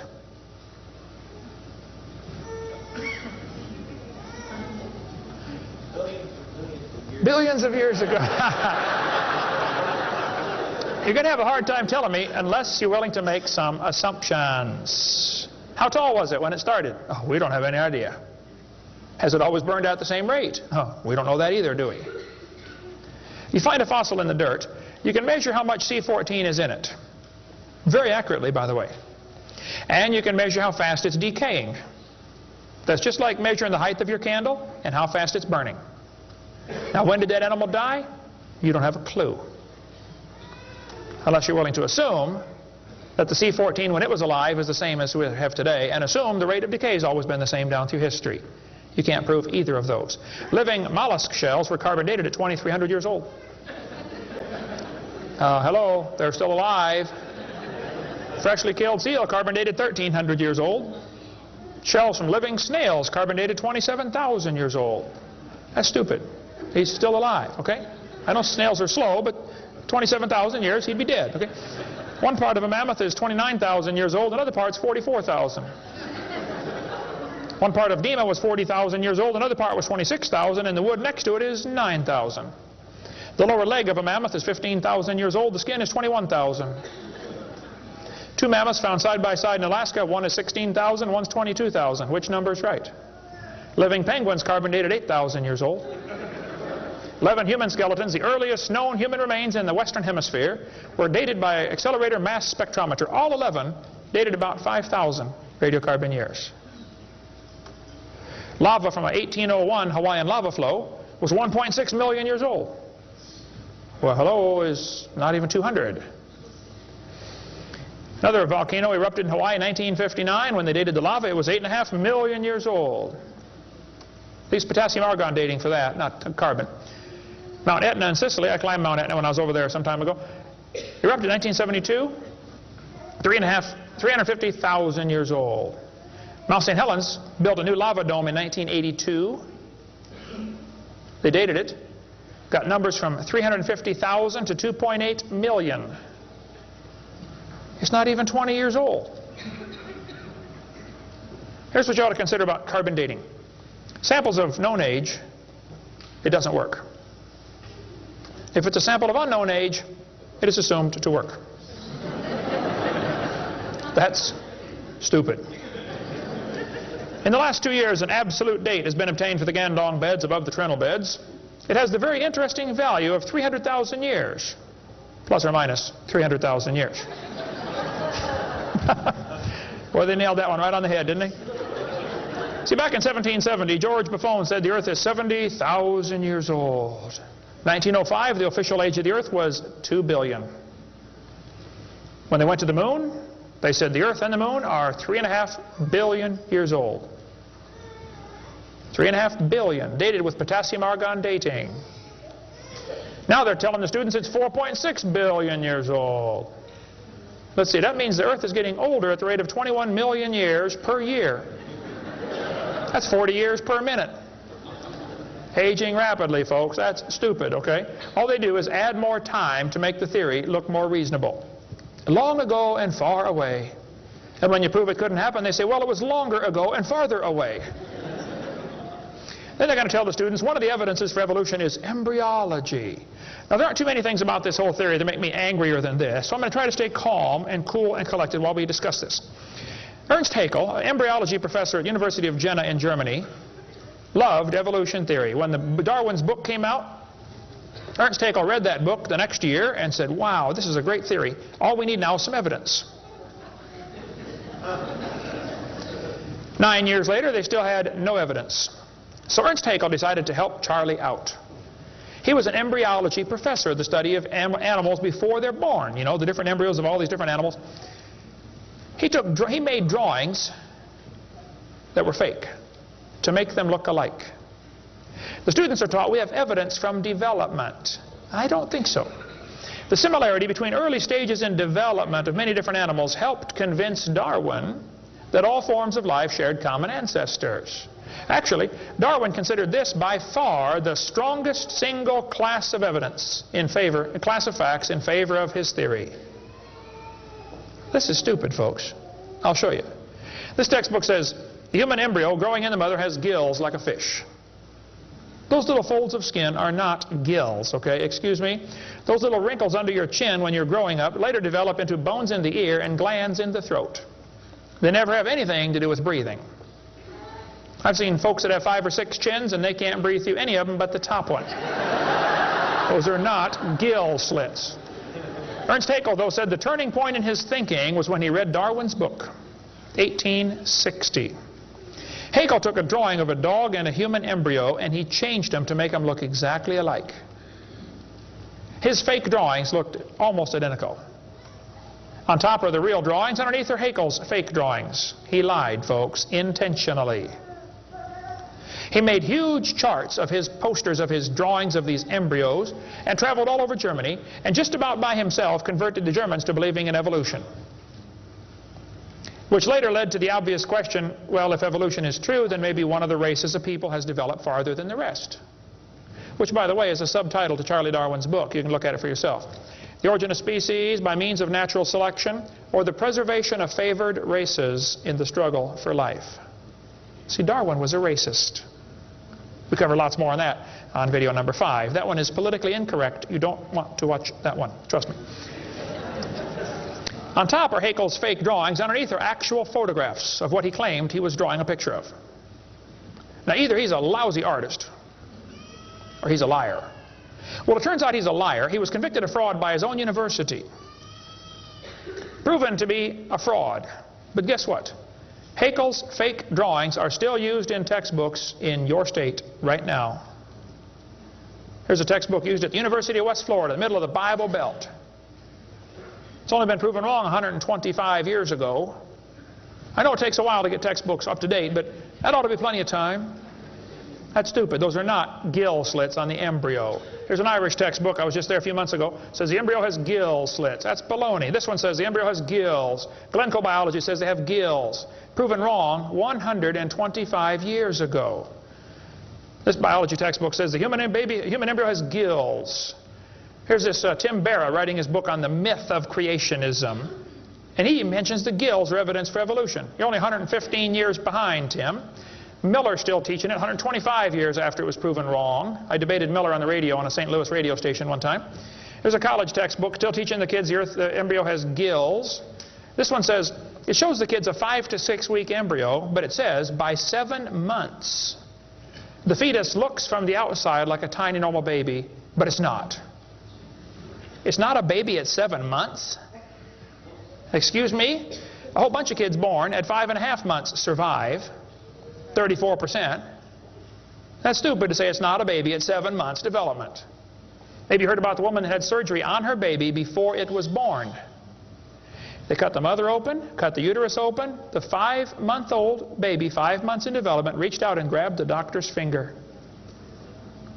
It's not a baby, huh? If it's not a human being, what kind of being is it? If it's not alive, why is it growing? Why do they keep that in the textbooks? Well, that's the only way to justify abortion. They want you to think it's not a human yet. Just a fish with gills. No, it's a human the instant it's conceived. And abortion is murder. Plain and simple. We covered lots more on that on my videotape number 4. You don't want to watch that one either. Then they're going to tell the kids, we've got evidence for evolution because dinosaurs turned to birds. This is stupid. This guy says, dinosaurs are alive as birds. Well, kids, in case you don't know, there are a few differences between a dinosaur and a bird. You don't just put a few feathers on them and say, come on, man, give it a try. It won't hurt too bad. That's stupid, okay? Dinosaurs did not turn to birds, okay? Somewhere along the line, while his front legs are developing into wings, they're going to be half leg, half wing, which means he can't run and he can't fly yet. He's going to have a hard time, isn't he? No, dinosaurs did not turn into birds. That is stupid, okay? They say, we've got proof that they did. Archaeopteryx, which means ancient wing. That's supposed to be evidence for evolution. It's in just about every textbook I've seen dealing with this topic. Archaeopteryx is supposed to be evidence. Here's a 1999 textbook. Now, Archaeopteryx was proven to be a fraud in 1986. So this author is 13 years behind the time. Archaeopteryx means ancient wing. They're going to say, see, boys and girls, he's got claws on his wings. Yeah, so? 12 birds today have claws on their wings. The ostrich does, the Watson does, Turako does, ibis does. So what? It's kind of unusual, but 12 birds have it. They're going to say, well, he's got teeth in his beak. That proves he's got a reptilian feature. Well, now, wait a minute. Some reptiles have teeth, some don't. Some mammals have teeth, some don't. Some fish have teeth, some don't. Some of you have teeth, some don't. Okay? That doesn't prove a thing, all right? Alan Fiducia is considered one of the world's experts on birds. He believes in evolution. University of Chapel Hill, North Carolina, Chapel Hill. He said, paleontologists have tried to turn Archaeopteryx into an earthbound feathered dinosaur, but it's not. It's a bird, a perching bird, and no amount of paleo-babble is going to change that. It's a bird. By the way, even by their twisted thinking, birds are found in layers lower than Archaeopteryx. If you find fully formed birds in rock that you think is 130 million years old, then Archaeopteryx at 65 million years old cannot be a missing link, can it? Because birds were already here. Even with their dumb geologic column, it doesn't work. We cover lots more on that on video 4. They say bird feathers evolved from scales. Well, that's stupid. In the first place, they got from different genes on the chromosome, okay? Developed totally different. A scale is a hard wrinkle in the skin. They attach to the skin very differently. Feathers are incredibly complex, folks. Unbelievably complicated. They're both made from the same protein, keratin, and that's where the similarity stops. So what? Battleships and forks are both made of iron. Doesn't prove they both evolved from a tin can. Proves the engineer's using the same material for different functions. And God used keratin for fingernails and hair and scales and feathers. So, same designer, that's what it proves. A lot more on the bird evolution in the book Icons if you want to get that. Then they tell the kids about the peppered moth. Yes, boys and girls, somebody in England went around and counted the moths on the trees. Must have been a government project. They discovered it's 95% light moths and 5% black. Well, so the story goes, they burned coal in the factories, the trees turned black, and the moths changed to black moths. Because when they counted them again, they said they found 95% black and 5% light. Actually, the whole story is a lie. It never happened. After 40 years of watching, they found 2 moths on the trees. 2 total out of 40 years. So they glued dead moths to the tree to take a picture for your kid's textbook. Then he wanted to get a picture of a bird eating a moth, so he put some moths in the refrigerator to calm them down so they got nearly frozen. Then he put them on the tree, and they couldn't even hang onto the tree, so he warmed them up on the hood of his car. Put them out there on the tree, and the moth is staggering around trying to warm up, and a bird ate one. He got a picture. Wow, proof of evolution. It's a lie. Didn't happen. Even if it were true, dark moths and light moths were there at the beginning, and dark moths and light moths were there at the end. The ratio of population might have shifted, but the story wasn't true. So, doesn't prove anything. That's stupid. That's not evidence for evolution. They tell the kids, we've got vestigial structures. Now, a vestigial structure is something you don't need anymore. They'll say, boys and girls, you have an appendix that you don't need anymore.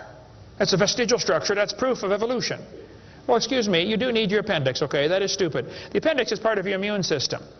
If your appendix is taken out, you can still live, okay?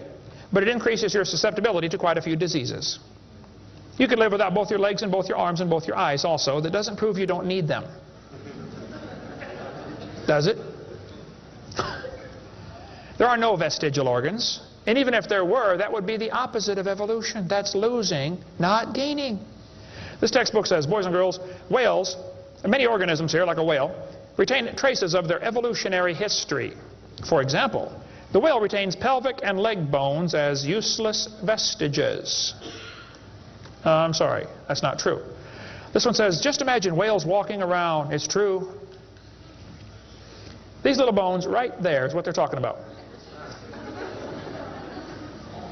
Just imagine him walking around. I can see it now, can't you? All you need is a good imagination and some LSD, and you'll be able to see that whale walking in real life. This textbook says, the whale's pelvis is evidence of its evolution from 4-legged land-dwelling mammals. Well, that is stupid, okay? Those bones in the whale's abdomen are essential to hold muscles that support the reproductive system. Without those bones and those special muscles, the whales cannot reproduce. This has nothing to do with walking on land. It has to do with getting more baby whales. So the author that wrote this is either ignorant of his whale anatomy and should not be writing a book about it, or he's a liar trying to push a theory off on our kids. Here, this one says, whales once lived on land.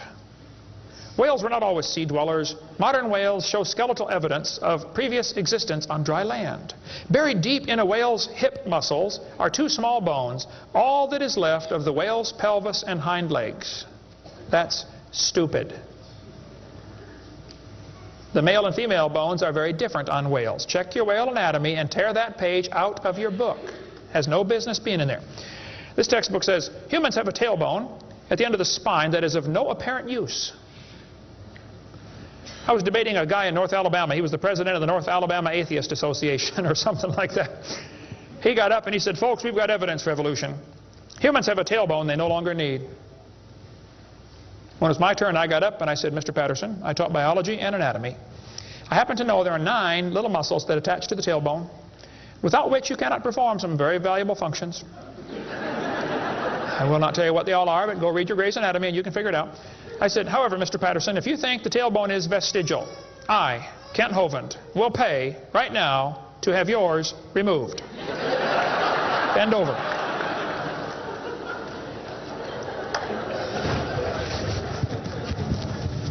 That is stupid, folks. The tailbone is not vestigial. This one says, the coccyx, that's the tailbone, the small bone at the end of the human vertebral column, has no present function and is thought to be the remainder of bones that once occupied the long tail of a tree-living ancestor. I was taught when I went to school, man used to have a tail, but he lost it because he didn't need it. I thought, didn't need it? Have you ever thought how handy a tail would be? Have you ever come to the door with 2 sacks of groceries?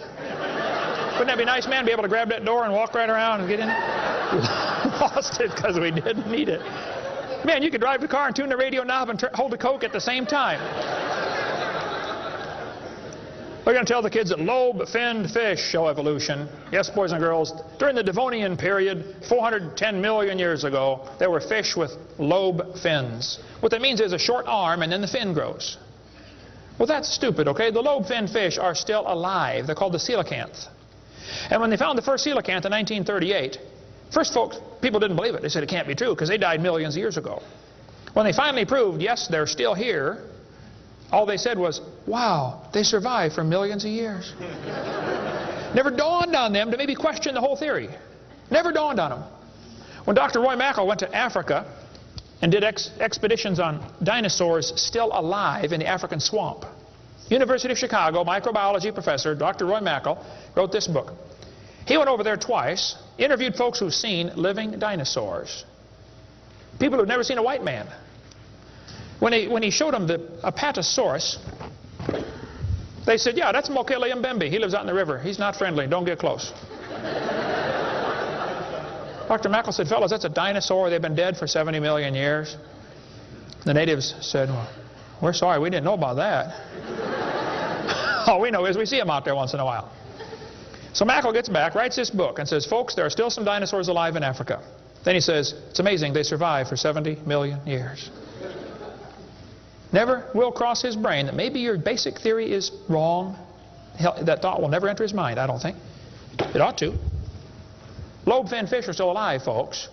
They tell them trilobites are good index fossils for rock that is 600 million years old. Well, that's stupid, okay?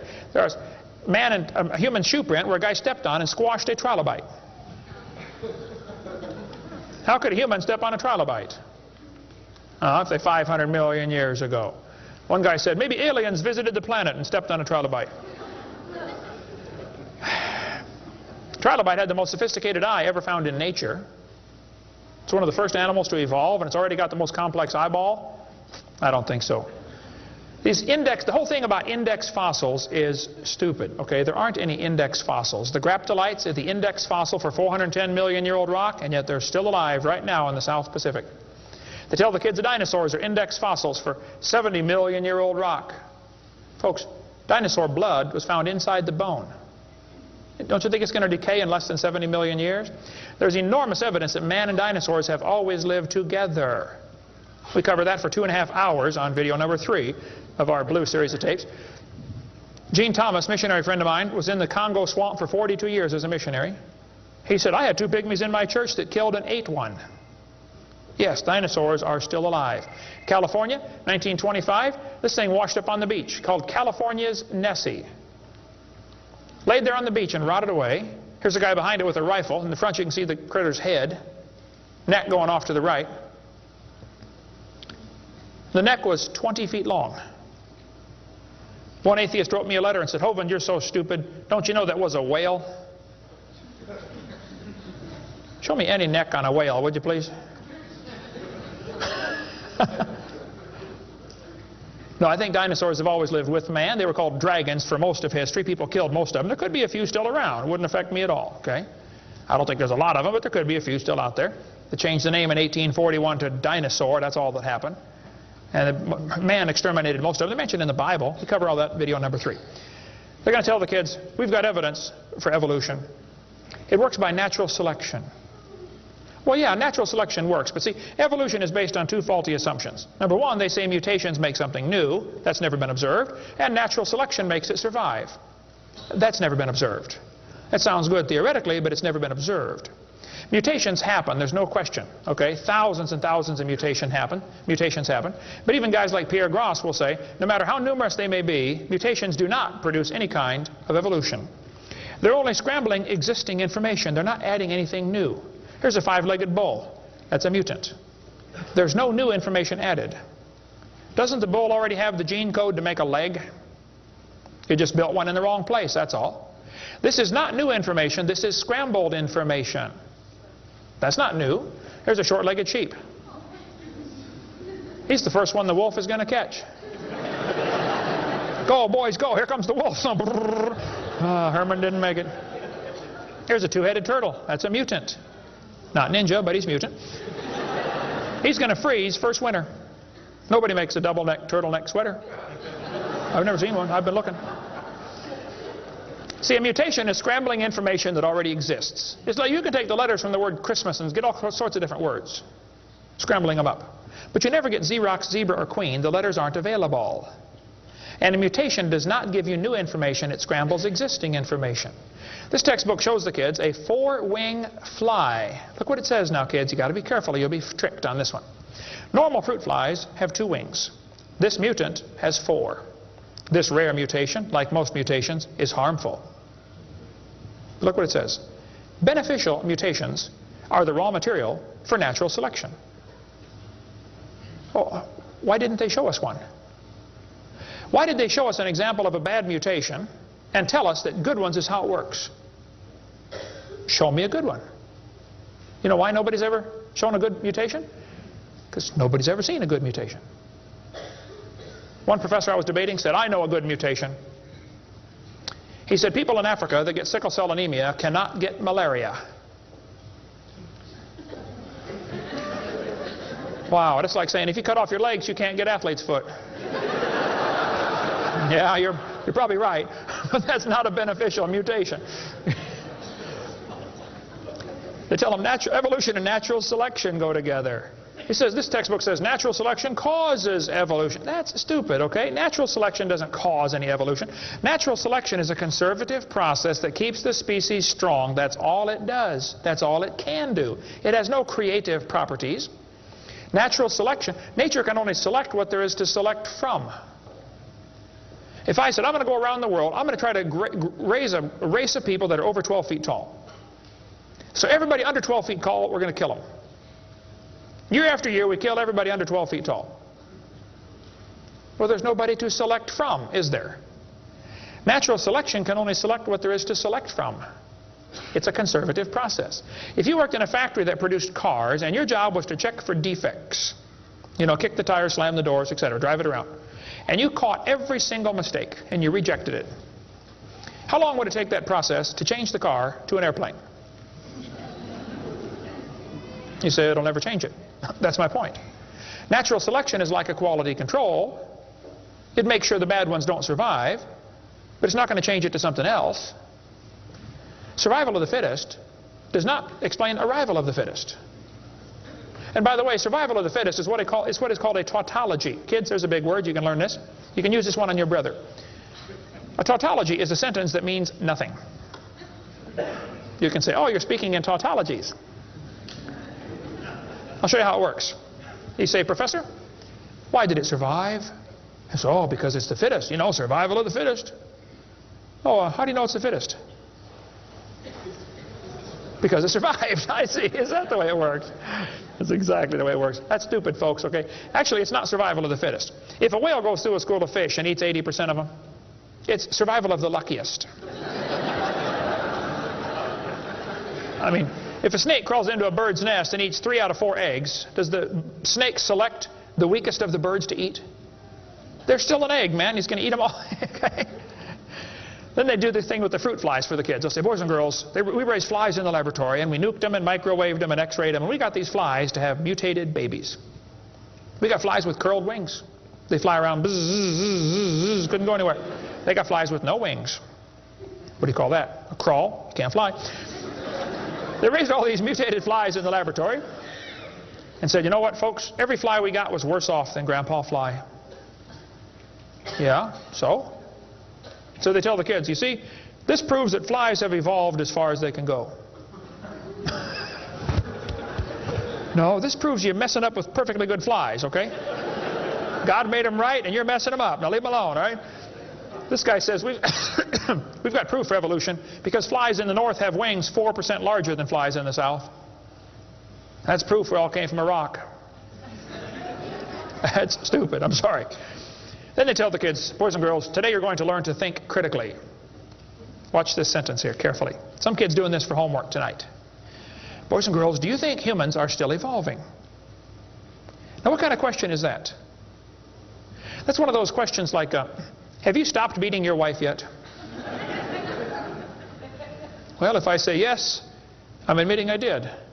If I say no, I'm still doing it. Wow. All right.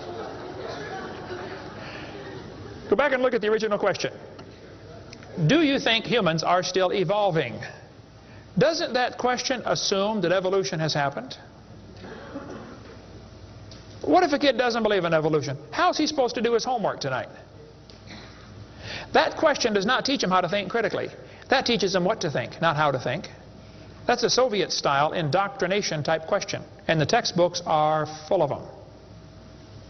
They're not learning how to think. And when the kid gets done with this course, he's going to think he knows how to think. But he doesn't. He knows how to be told what to think. Brainwashing at taxpayer expense. Quite a few lies in the textbooks covered in this one. We got a lot more in video number 4. Adolf Hitler said, "You let me control the textbooks, I'll control the state." What is in these books anyway? There's a lot of good science in there, but there's some poison. Professor Wilson at Harvard University said, "As were many persons from Alabama, I was a born-again Christian. When I was 15, I entered the Southern Baptist Church with great fervor and interest in the fundamentalist religion. I left at 17 when I got to the University of Alabama and heard about evolution theory. 1 year of college destroyed his faith." Philip Wentworth said, "When I went to Harvard in the fall of 24, I was not only a Christian, I was a candidate for the ministry. Then for 4 years I underwent a process of mental readjustment which shook my little world to its foundations. Through it all, one thing was clear to me. If I could reconcile religion with intelligence, I knew that I could go on into my chosen career fortified by the experience.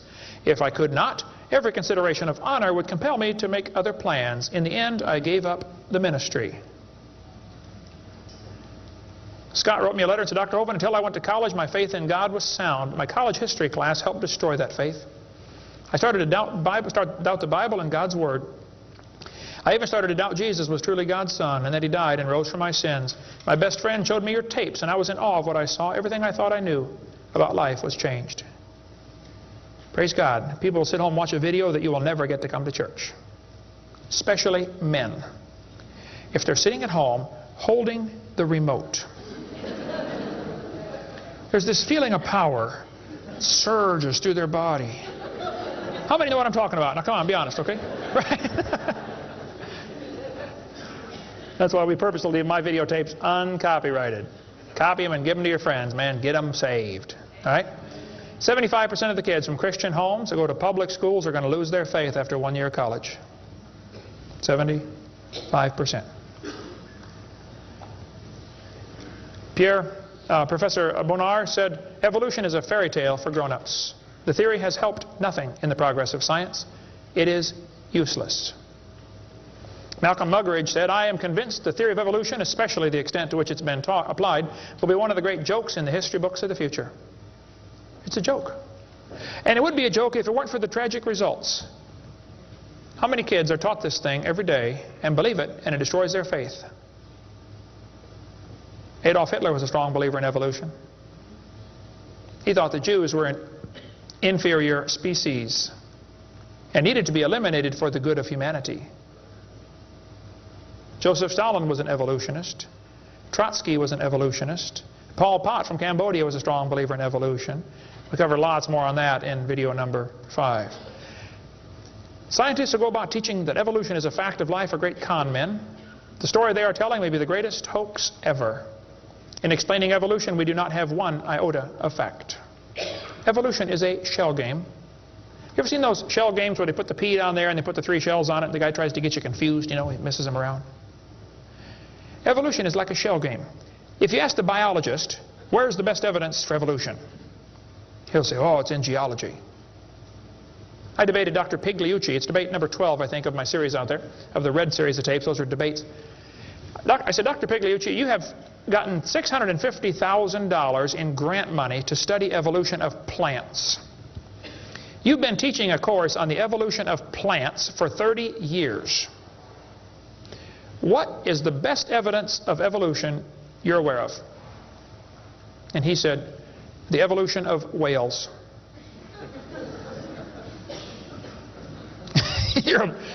You're a botanist telling me the evolution of whales is your best evidence? It's always this way, folks. The geologist thinks the anthropologist has the evidence. The anthropologist says, oh no, we don't have it. The biologist has it. It's a shell game. The only problem is there's no P under any of them. Nobody has the evidence. It's a joke.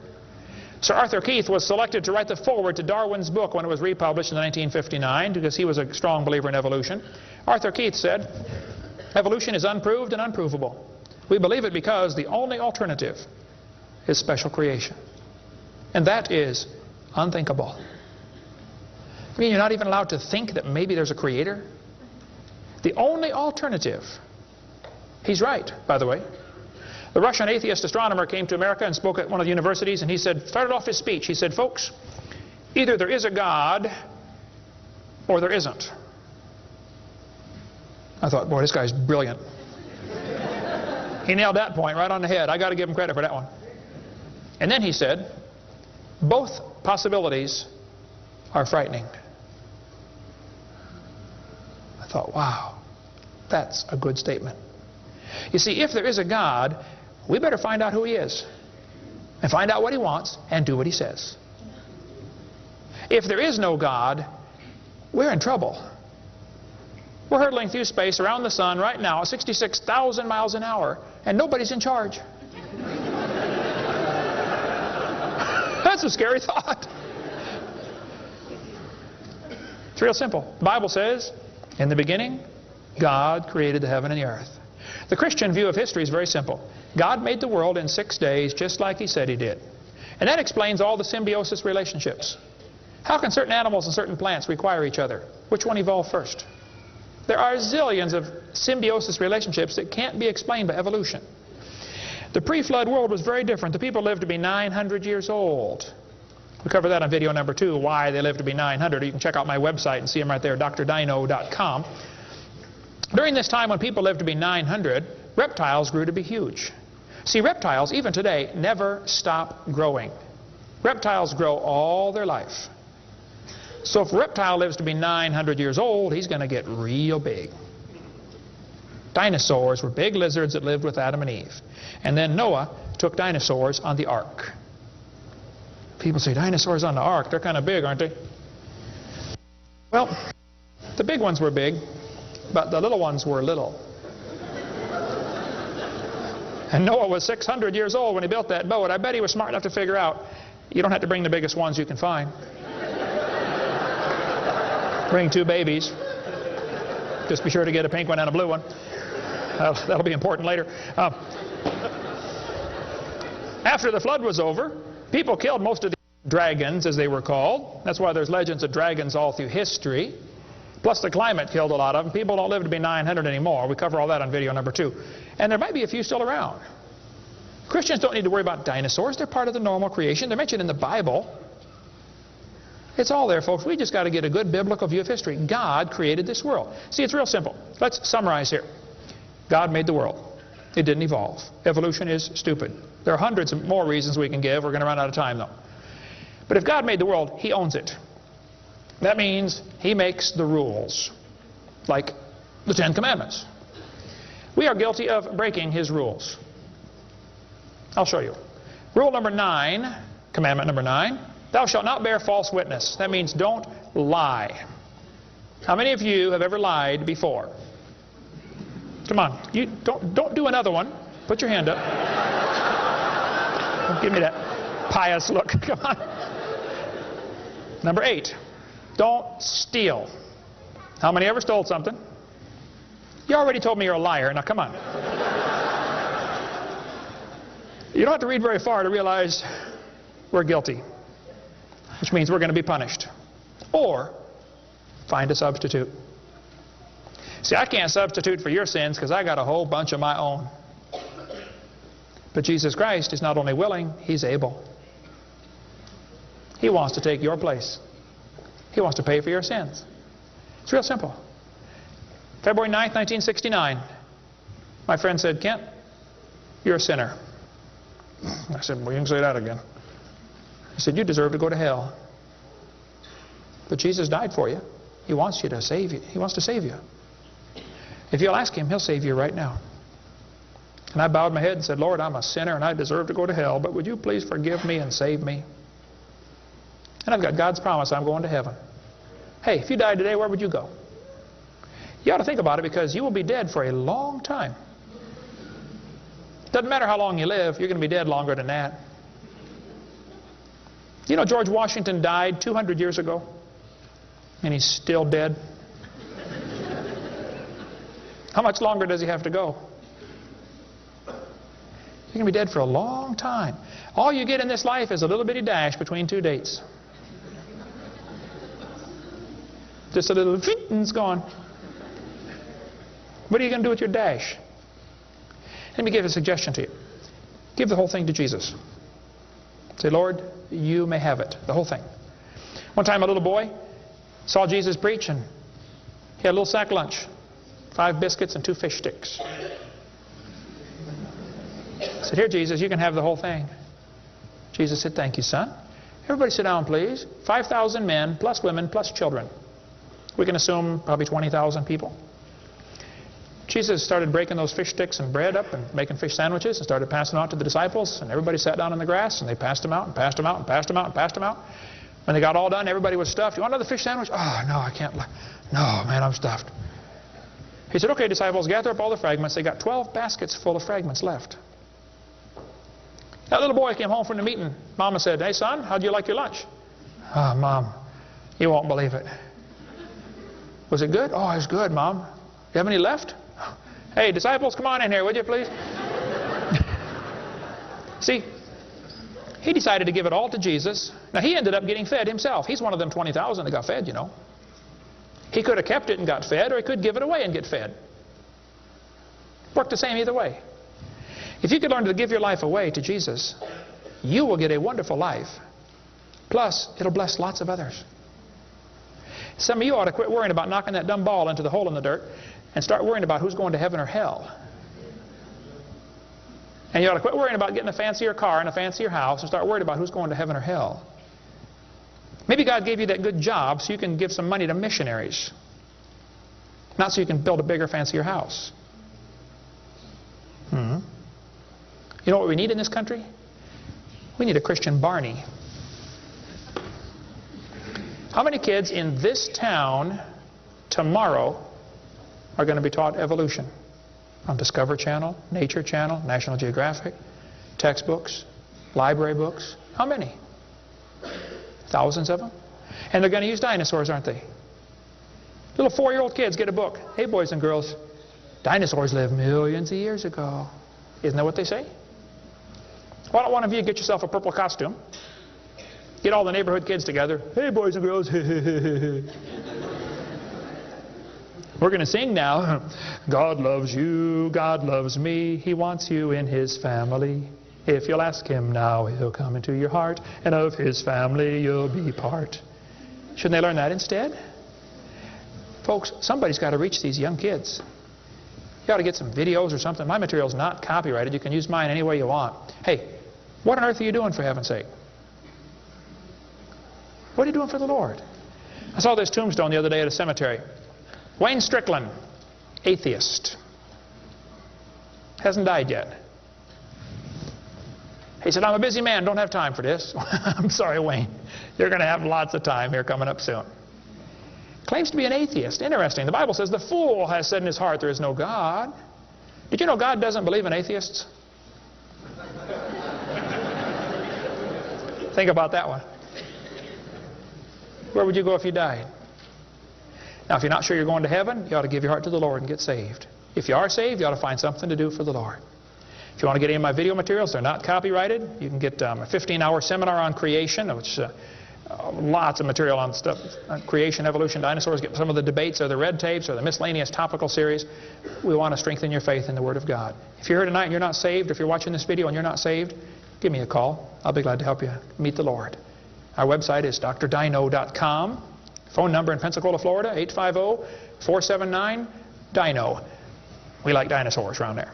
If you come through Pensacola, stop and visit Dinosaur Adventureland. If you get a chance to go on the cruise, we'd love to have you come on the cruise, and we'll talk more about dinosaurs and creation and evolution. Thank you so much for joining us tonight.